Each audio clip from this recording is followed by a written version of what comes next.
Good morning, everybody. Welcome. As we roll into, I was going to say Wednesday, but it's Tuesday only. It's all good. It's all good. I was reading some of these jokes that came through, and we will get to them. Thanks for tuning in, everybody. If you're watching this on the replay, as the people rolling in live, if you're watching on the replay, we go live Monday to Friday, 8 o'clock Pacific time, to about 8:45. Sometimes we go a bit over. Known to ramble on towards the end, which is always good. It's always fun. Always a good start. Good start to my morning. Got my coffee, of course. Hopefully, your cup is hot, whatever you're drinking, coffee, tea, it's all good. And as everybody rolls in, we'll say who is here.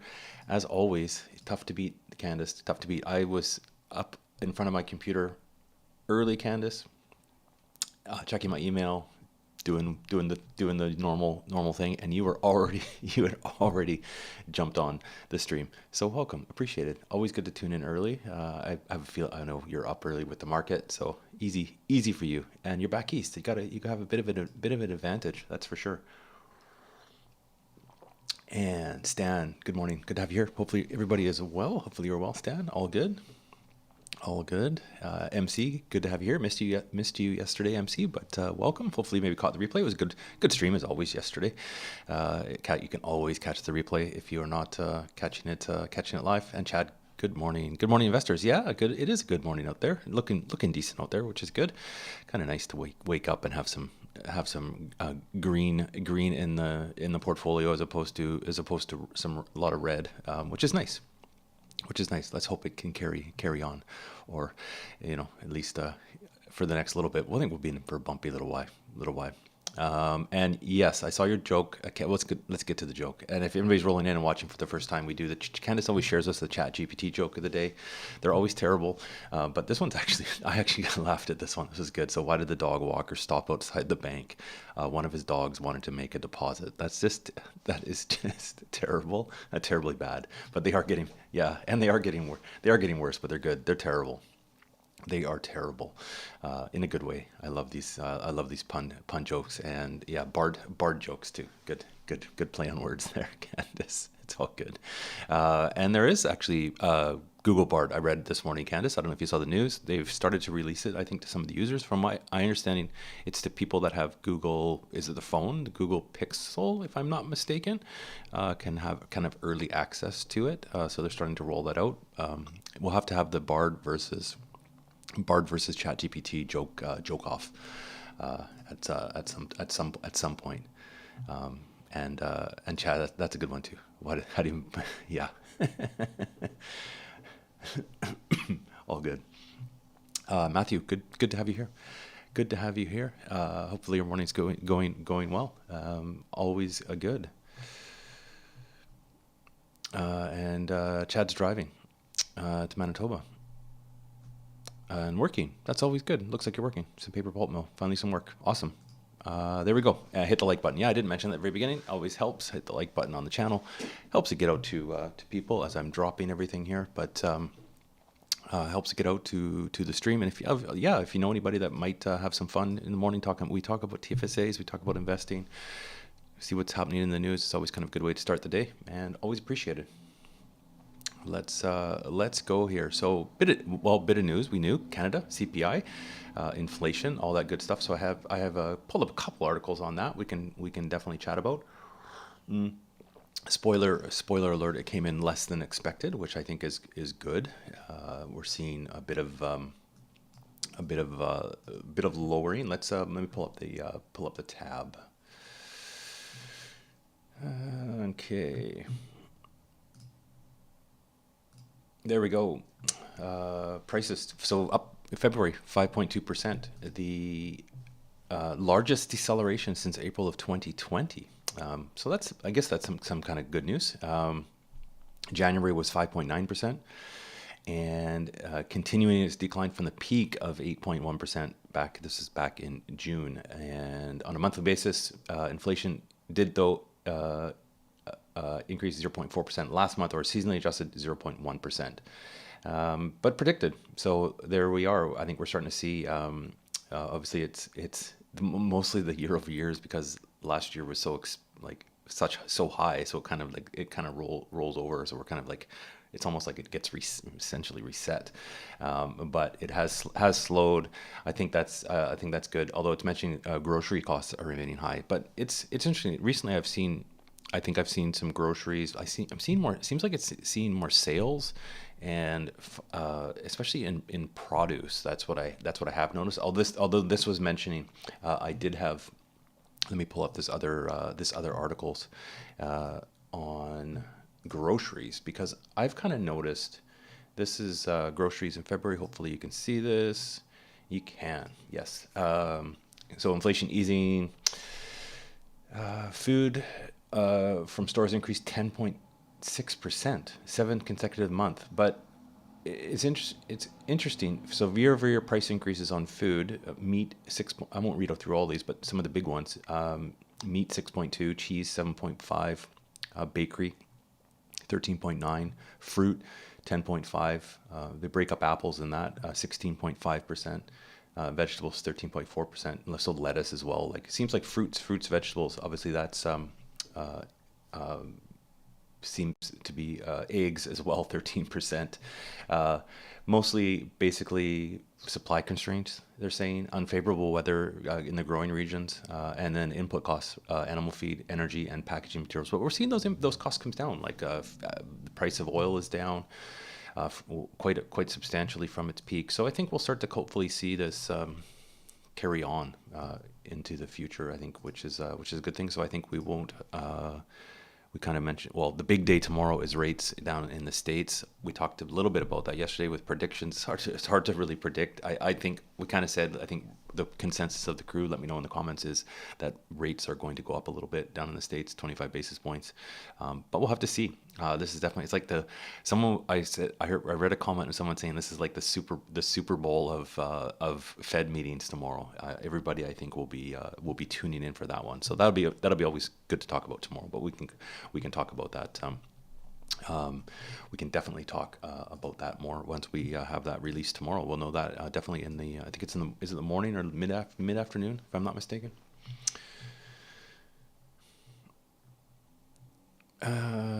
Yeah, MC. I watched that too. If anybody hasn't watched it, now I don't know if it's released in Canada yet without a VPN. I had to use a VPN to watch the Frontline documentary. It was really good. It's about 2 hours, so it's definitely an investment, but worthwhile sitting down and watching. If anybody hasn't seen it yet, you can catch it. It is on YouTube. MC, let me know if you needed to use a VPN still or not. That's So it is really good. The questions are really good. It was definitely a very good interview.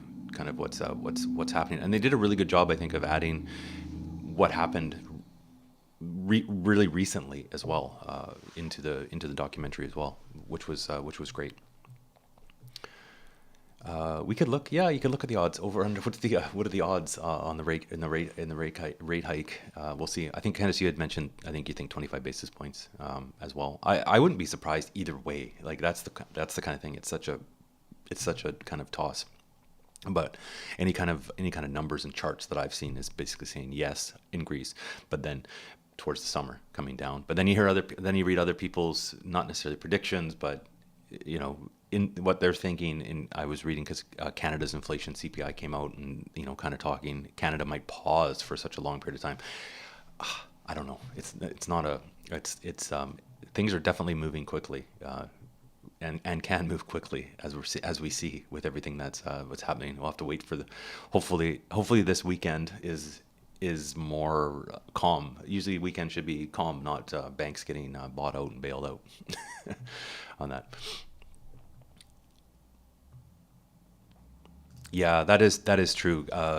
People do complain about, right, food, because you have to eat. You have to, obviously, if you're driving around, you have to drive. You have to go commute if you're going to work, and obviously you need something over your head to live under. And those are the big main things, MC, and big costs, right? But gas coming down. I mean, we have noticed gas coming down. We'll have to see how that kind of keeps. If that keeps on the trend, as well with food, because if gas has come down, food input costs will hopefully come down as well. Shelter, that's a whole whole other story in Canada. Obviously, shelter very expensive. Mortgages, even if your mortgage is expensive, rates are high. Rent is expensive. There's no. I don't think there's any escaping that last one. That's for sure.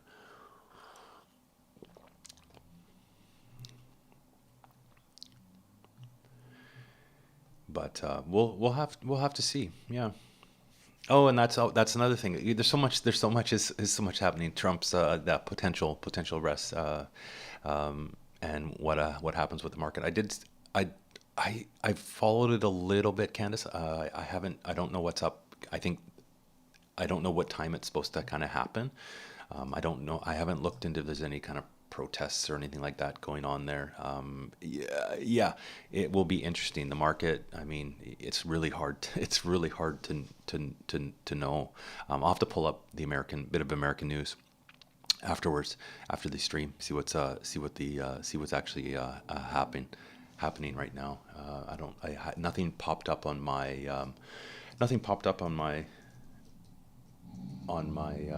news feed, but let me just see if there's anything the latest news. Um, yeah, nothing so far. Nothing so far. He's not in handcuffs yet. So there we go. Other than that, market looking pretty decent today, which is nice. A little bit of green out there, which is always good. Fuel is up. What's one thing I wonder what's the price out where you are, Chad, right now? On the West Coast here, gas is always very expensive.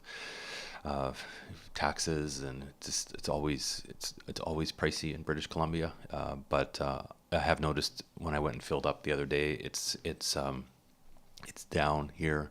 I don't fill up all the time, so I mean, I don't want to say I don't pay attention to gas prices, but I'm not commuting, so it's not as much of an impact. A tank of gas for me, thankfully, can last me. I put $40 in or whatever, and it doesn't fill it up, obviously, but it lasts me. I mean, unless I do have to go on a bit of a drive for appointments or something like that, but it lasts probably a good month before I have to go kind of top up the gas, which is nice, especially when it was super pricey, over $2 here. But it's sitting, I think, around here $1.61 or something like that. I think I saw $1.65, if I remember correctly, when I filled it up.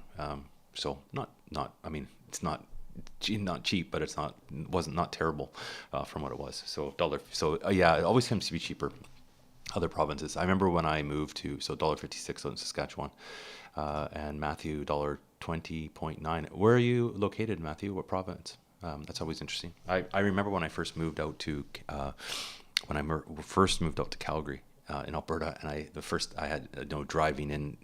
I drove there, and then getting there, and then at one point I had to go, obviously fill up the car again, and it was like the gas was so cheap at the time. Of course, this was early March 2020, but of course, so we all know what kind of happened with that. But it was, I think I was filling up for under. I remember sending a friend of mine a text message with showing how cheap it was. So everybody likes to talk about gas. That's too funny. So cheaper in greater GTA as well, $1.41.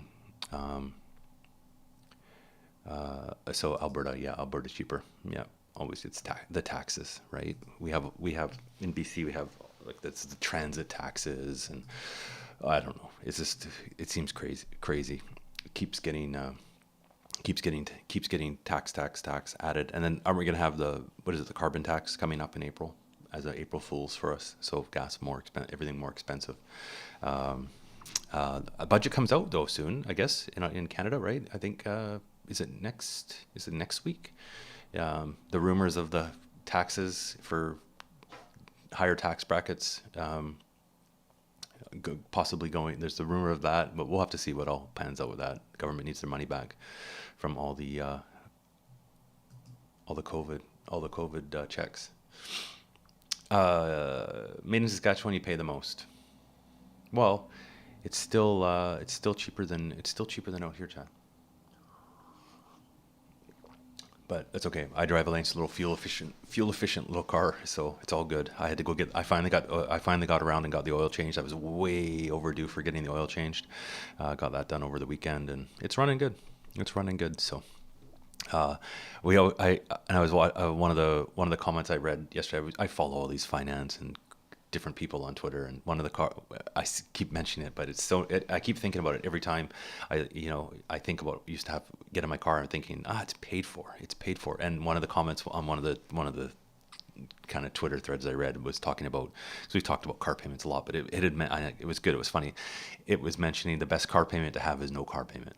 And I'm feeling that now, which is nice. So been able to put a bit of extra into continuing on like with my TFSA. As everybody knows, I do my dollar cost averaging. So yesterday, channel members would have saw I did the purchase yesterday of my put my $100 into my TFSA. So carrying on with that, but without having a car payment, it's nice. I can kind of have a little bit shuffled away, a little bit extra into my RSP, which is nice, and then just kind of bump up just to keep it in the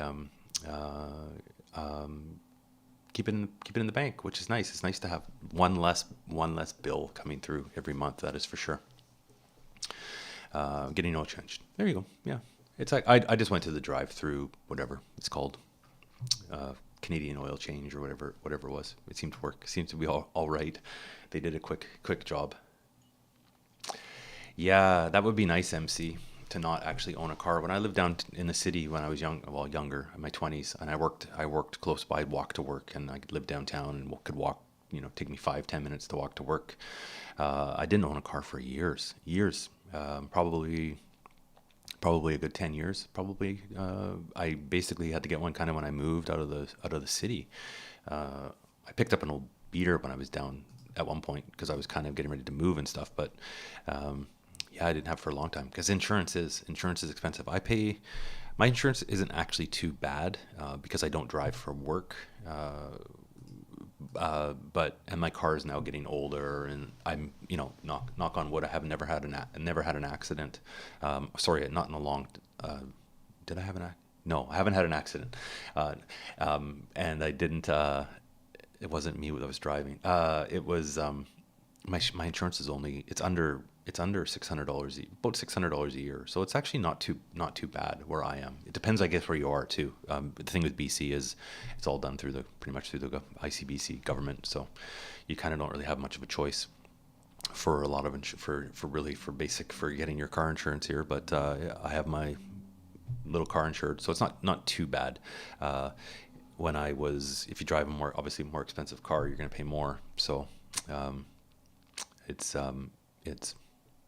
not too bad, but it'd be nice again if you didn't have a car. You would save that much money, and you wouldn't. I mean, oil change ends up being $100 just over by the time you get it done. And then if you have to change anything else or fix anything else, they always try and get you to do something else. But that would save some money for sure, and put into whatever you're buying, ETF or something like that would be definitely nice. An extra $600, I guess, into a TFSA would be nice eventually. I don't think I'll maybe necessarily need a car, but it's you kind of need one where I am. I'm a bit far from groceries, and I go going camping and stuff like that in summer, so it's good up to the lake and all that kind of stuff. So you kind of do need a car, definitely, especially one that's paid for. And you usually do it yourself, but minus 17. Yeah, that's a bit rough. I've changed my oil before. I used to, one of friends, I've done it. I did it in high school. This is dating myself. Used to do it in shop class. I have done it myself. One of my friend's dads used to have like a little shop in his back garage kind of thing, at their house, and used to do he knew a bit more about mechanics than I did, but I would go and help. We would go and change oil and also do brakes ourselves. Yeah, saved a bit of money, definitely. Yeah.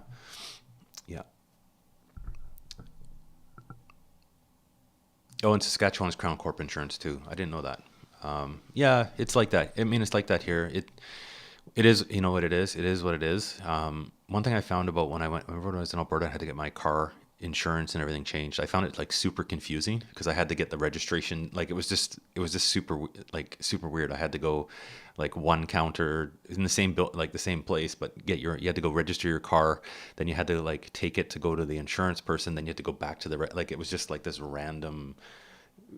It took like extra steps to get everything to get everything done, and it was like I had to go to a licensing place, and then I had to go different place for registration, and I had to go over it. Like it was just it was super confusing to me because I'd never had to do that. Whereas like here, you literally you get your license, and then you go to get insurance, and you're done. And it's just kind of there's no choices or anything like that, so it just makes things easier. But yeah, ride sharing. You know what? I did do that a little bit when I lived in the city. I had like one of those. It was like a rent. No, it wasn't a rental car, but like one of those. It was like a zip car or whatever they call it now. Not Turo. Like co-op car kind of idea, and you had like a little swipe card that you could tap to get into the car. It wasn't. It was convenient if you're in the city because there was lots of cars, right? That made sense. It worked out to kind of be cheaper than say if you were to rent a car. If No, it was cheaper to rent a car for the whole day, but if you just needed to do it for a little, like a trip to somewhere, you could go and then you could, because when you drop the car off, you could leave it there or whatever. So that part worked out cheaper. But if you did it enough, it's kind of like, it's only good for maybe the few odd little trips. I mean, now there's Uber and stuff like that. A lot more convenient to maybe do Uber. It really depends where you live, though. If there's actually enough of the infrastructure in place for cars, right? That was the big thing. And hybrid RAV4. Oh, okay. I think she's been waiting almost 2 years. That's so crazy. Yeah, Toyotas, from my understanding, are like one of the most popular vehicles right now. Their trucks and cars are hard to get, and hard to get, and you pay for them, and you have to wait. You have to wait for them. That's pretty crazy. I've a family member that bought a RAV4, but it was a used one, and not a hybrid. But they like it. I still like the Toyota trucks, but I don't like the price of the Toyota trucks. So I don't have a Toyota truck though. Yeah, there was quite a few, and that's where I was. Uh, it was when I was there. It was at one point. It was a company called Zipcar, and they had different ones. They had like little minis. You could get a pickup. You could get like they had even higher end cars, Audis and whatever, all sorts of stuff. And you could basically not rent, but rideshare individual ones. It was handy if you lived downtown, that's for sure. Um, and it was yeah, it was a bit of a hassle sometimes. I never really had too many because you could book ahead, you could go online. This was really before even like smartphones and stuff like that. So you couldn't actually go on and see like a GPS of it, but you would reserve a car. It would be online, and then you could kind of reserve the car. I think they must have eventually got an app, I'm sure, but you could reserve the car. And I lived really close to, literally across the street, almost like not even half a block away from one of the parking lots where they were, which was handy. But it worked okay at the time. Yeah.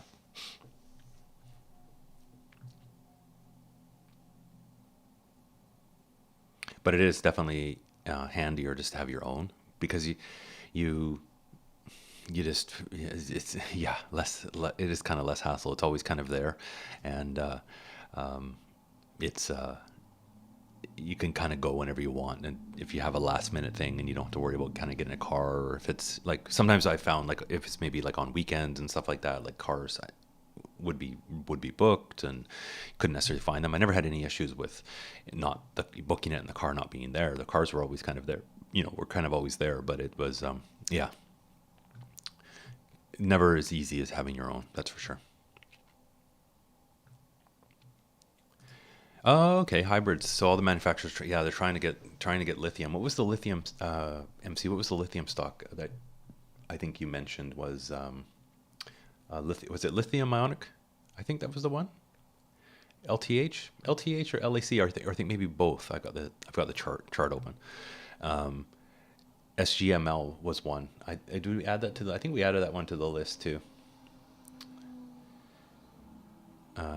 Maybe not SGML. Let's see. No, we haven't.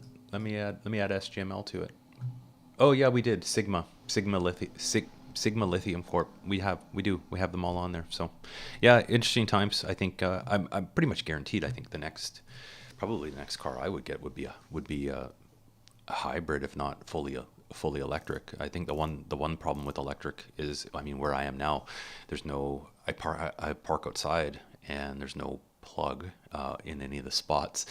That's not to say they won't add them later or something like that, but you'd have to definitely be a bit more figuring out, making sure you're not making sure you're charged up. But there's lots of car charge spots. All the malls and everything have charging stations now. They're gonna have to definitely probably keep expanding those for sure, because as you see more and more people driving electric vehicles, you notice those spots are full. That's for sure in a lot of the malls and the parking lots.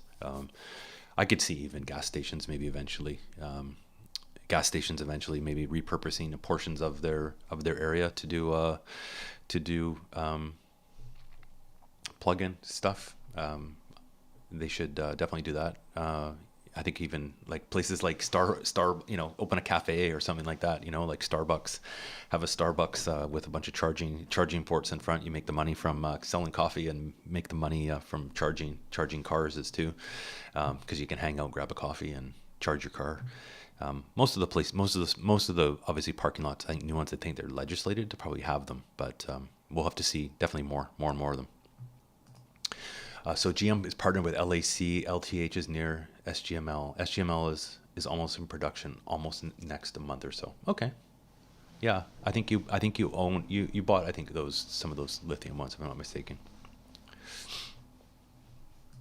Electric would be nice. Yeah, that's probably where I'd go for the next car, because I'm still probably, I want to say, hopefully 10 years. Maybe I don't think I'll get 10 years out of my car. You never know, but at least 5 or 6 years probably, unless I win the lottery or something like that. But it will be electric. Yeah, at least a hybrid, but probably more so by then. Probably electric.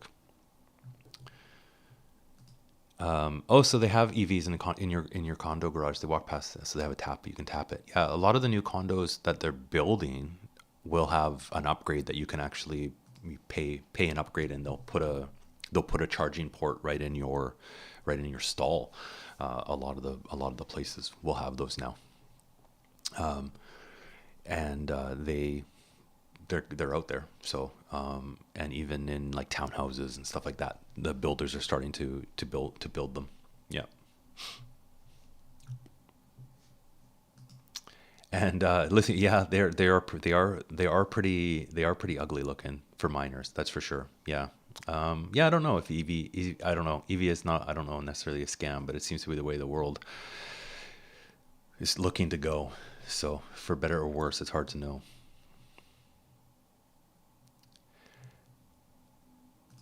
Yeah, it is. It's never. Yeah, nothing's free in the world, but you do. Yeah, the electricity, but the cost wise, I think it depends, right? When it's cheaper or not. The big thing with charging electric vehicles, like I know is it Texas, right?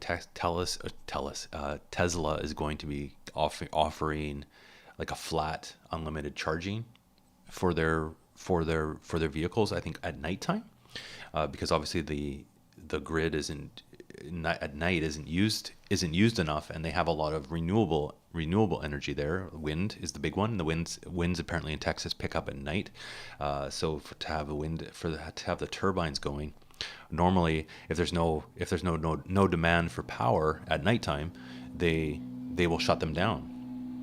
So it's sitting there. This infrastructure is sitting there doing nothing. Whereas if there's actually demand for things at nighttime, they can fire these things up, and they will charge your car at night.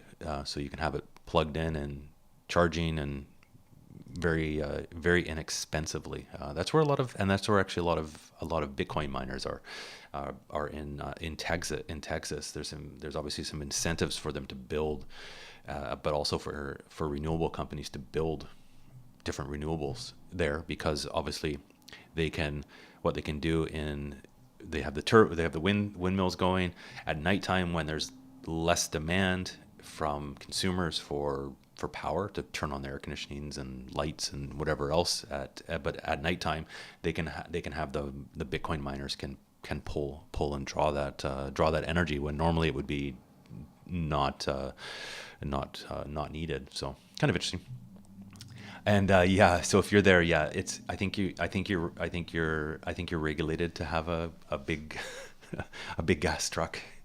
And although when I was there down in the city, there was quite a few electric vehicles. You would see quite a bit. Actually, in the parkade right across from me, there was a Tesla plugged in. So they're out there. It is a thing. Yeah, it is true. It is expensive, right? As you go, I think they're almost kind of making these cars eventually that you will probably like. I think I could see the costs are coming down, right? I could see it eventually being almost like a car as like utility, like a phone or a piece of a computer or something like that. Is like the cost keeps coming down, and all of a sudden, if your car, for batteries, they are getting cheaper, but eventually what happens is probably you'll just trade your car back for recycling, and then you get a new car. That could be maybe way down in the future, but wouldn't surprise me like that. I think they'll end up being pretty. If you envision a world where there's self-driving cars and everything else, they're more of utility than anything that you necessarily have an attachment to for status or something like that. Hard to know.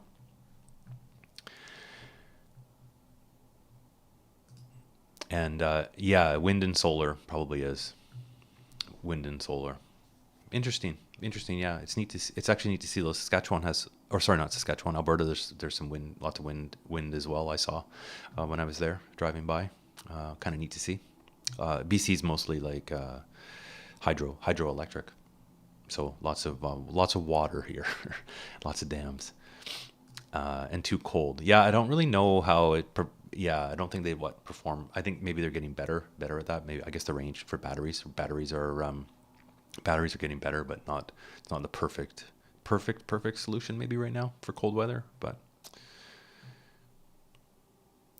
and you have one in each parking spot, and you didn't have to pay to one get a spot. They give us the option every so often. Oh, okay. Well, there you go. Yeah, definitely more. I think even people get them. Like I've seen people that get them MC when they buy a new place, and they'll get it because possibly for resale. If you're selling your place again, or if you think maybe down the road you might have an EV, it's easier to probably have it there and built in when you're building the place than having to add it later. So lots of comments rolling in here. Yeah. Jersky, Lynette, and Marty, welcome. Good to have you here. Yeah, that is the problem. You need to do it. There's no real simple, easy solution, right? Unfortunately, you do need to mine all this stuff, unless and I think the companies just have to work at reducing those, not the ingredients, but the amounts that they need to build these things. Yeah, that's the thing. Long term, you're right. I mean, that's the thing. Cars are pretty tried and true. For if you have a reliable car, you change the oil, you do repairs, and you're kind of good to go. And there's obviously some of the brands, not there's better brands and worse brands or whatever, but it's true. It is pretty. You kind of know what you're going to get. You kind of know what you're getting yourself into with a gasoline car or diesel car, right? And for hybrid, the hybrid thing is I think Toyota. They've been doing it for a long time, right? And it is kind of although Yeah, I mean, there's other hybrid manufacturers, but it's yeah, probably Toyota is probably the most popular. You see them. I mean, the Prius has been out for ages and ages, but it's getting them long. The long term cost is also too. But don't forget, I mean, the majority. See, we're talking like MC. We're talking about cars like but we also hang on to our cars for longer than the average person, right? A lot of people lease cars because the payments are less, and they want to get a new car every 4 years, or they finance a car, and before it's even paid off, they want to switch and get a new car. So it's kind of like sometimes the longevity of the car doesn't really it matters, but for a lot of people it doesn't matter because they're constantly re rebuying a new car. We're kind of the anomaly of having a car that's, I mean, mine's from 2016, right? Yours, I can't remember what the year of your car is, but you're not buying a new car every 3 or 4 years. So yeah, but definitely. Cummins is working on hydrogen engines, and I believe Toyota is as well, if I'm not mistaken, working on hydrogen engines as well. I think it was Toyota. Was it Toyota or Honda? One of the two. Can't remember. Someone will correct me in the chat, which is good.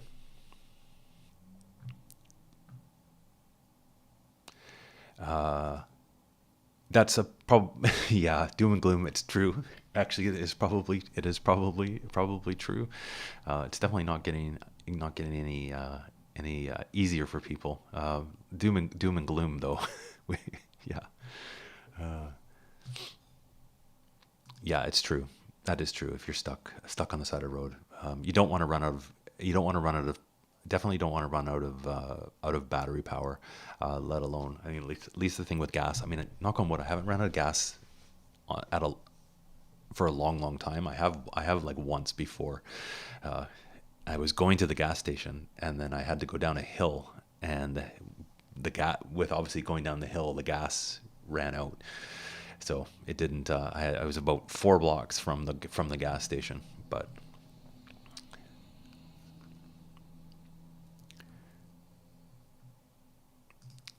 uh, yeah, you're probably all right, because all the old ones have to get off the um, a lot of the old ones will still have to be off the road. I mean, you still see old cars on the road. It's getting harder and harder to kind of recognize older cars because there's so many similarities. Like, I mean, I can look at mine; it's 2016, but you look at the brand new ones, and they're, if unless you know what the difference are in some of the, maybe they've changed the lights or the shape a little bit, but you sometimes really can't tell the difference. Interior is a little bit different, but the exteriors of some of the SUVs and everything else look very, very similar. So, you just might not have the fancy navigation system, or, you know, blind spot stuff, or, little gadgets and stuff on your car, but a lot of them look very similar. Like my mom is still driving a 2000, I think it's a 2005 Nissan, and it works great. You know, but gets her around, puts around, and starts every time you start it up, and everything seems to work. So, yeah, that's a good question as well. If people will want, I mean, I guess it will depend on what's happens with with self driving and that kind of thing. I could see not, right. I think a lot of people aren't. Lot more people, I think, aren't driving. I know a number of people, even kind of my age, closer to my age, that don't have licenses. They've never got them. So uh, they don't drive. Never had a car. So I could see. I mean, if it's yeah, who knows? 20 years. I mean, 20 years it's a long way away, but it's not that far either. We'll have to see. We'll have to see that how that all pans out. I think if Tesla kind of wants to do that, but we'll have to see. That's right. It was Toyota. Okay, you're right. It was the concept one. Yeah, yeah, that's right. I'd have to Google it again, but I think they're doing it. I think they have a couple of kind of concepts that they're kind of going on to. Yeah.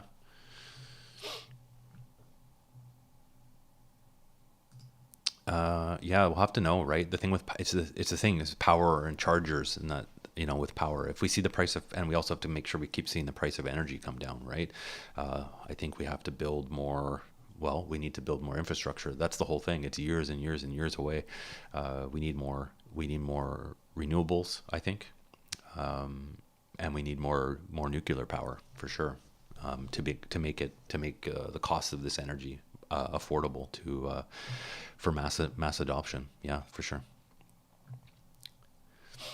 And that's true, right? So if you have these hybrid, if you're waiting Toyota's cars, right, you're waiting for long. It's yeah. I mean, that may improve, obviously with supply. I mean, we're still talking about supply chains, right? So that may slowly improve. But if it's backlogged 2 years, it's gonna take forever to kind of get rid of that backlog. Plus, they have to obviously get the materials to still build this stuff, which is everything kind of still bottlenecked, right? So it'll be interesting. Apple TV extra. I'm gonna butcher. I can read that extra politations. I don't have Apple TV. I'll have to check what that is. Might be able to see. Maybe there's some clips and stuff on YouTube. Good call. There we go. Well, okay. I just realized it's these are always fun. The time flies when we start talking on the channel. It's almost 1:45. So thanks. I do thank everybody for joining. We've got lots of had saw a couple new faces. So thanks for tuning in, new viewers. It's always good to have some new faces in here. And as always, the coffee crew, the regular crew, always likes to roll in. Really appreciated. And I saw Candace earlier. I don't know if she's still here, but Candace, thanks again for being a channel member. Always appreciated. In terms of the channel going forward, I will get my update video posted very shortly. I have to film that. I usually like to do one of those midweek, so get that up by Wednesday. So you'll see that over on the channel, on the regular channels. That will be updated. Hopefully we can kind of carry on with a bit of green and carry through. It's always kind of fun. These chats are always a good way to start the morning. Definitely really appreciate it. And it did go really fast. I like how if everybody's chatting, it makes my life go a lot easier, and I always kind of learn a lot. It's always kind of fun to see where things are going. That's all I've got, everybody. Busy at work today, which is great. Tuesdays is my meeting day, so I literally jump off this live stream and jump onto a Zoom. So I'm like in front of my camera talking like half this morning, which is always always fun. I'm gonna go top up my coffee. Hopefully your coffee is hot. There will be live stream tomorrow. Tomorrow will be Wednesday. We'll make it to Hump Day. I'll post that on the channel. So if you're watching and on YouTube, you can set that notification. You'll get notified. It will pop up, and we will be live again on tomorrow. All right. Well, thanks everybody. That was it. On your way out, if you haven't done it yet, hit that like button. Helps out the stream.